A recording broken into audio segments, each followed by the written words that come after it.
పిడుగుపాటుతో మృతి చెందిన కుటుంబాలకు గత ప్రభుత్వం కనీసం ₹1 కూడా చెల్లించలేదని మంత్రి పయ్యావుల కేశవ్ అన్నారు. టీడీపీ అధికారంలోకి వచ్చిన తర్వాత ఆ పేమెంట్లను చెల్లించామని గుర్తు చేశారు. పెద్ద ఎత్తున గెలిపించిన ప్రజలకు ధన్యవాదాలు తెలియజేశారు.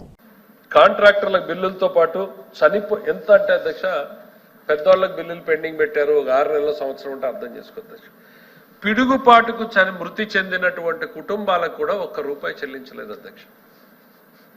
మేము వచ్చిన తర్వాత పేమెంట్లు ఇవ్వాల్సి వచ్చింది అధ్యక్ష. ఇంకా అంతకన్నా దుర్మార్గం ఏమన్నా ఉంటుంది అధ్యక్ష? ఒక కుటుంబం ఆర్థికంగా నలిగిపోయి కుటుంబ పెద్దను కుటుంబంలో మహిళలో కోల్పోయినప్పుడు యజమానురాల్లో కోల్పోయినప్పుడు ఆ చిన్న పిల్లల్ని ఆదుకోవడం కోసం ప్రభుత్వాలు ఎక్స్గ్రేషియా పెడితే వాటిని కూడా ఇవ్వకుండా ఆపేశారు అధ్యక్ష. మేము వచ్చిన తర్వాత వాటిని రిలీజ్ చేయాలనేటువంటి పరిస్థితి వచ్చింది అధ్యక్ష. ఇక శానిటేషన్ వర్కర్స్ జీతాలు అధ్యక్ష నిలిపేశారు అధ్యక్ష. ఇవాళ గత ప్రభుత్వంలో తప్పులు ఎక్కువ చెప్పకూడదు, బడ్జెట్ మీద పోదాం అనుకున్నాం అధ్యక్ష.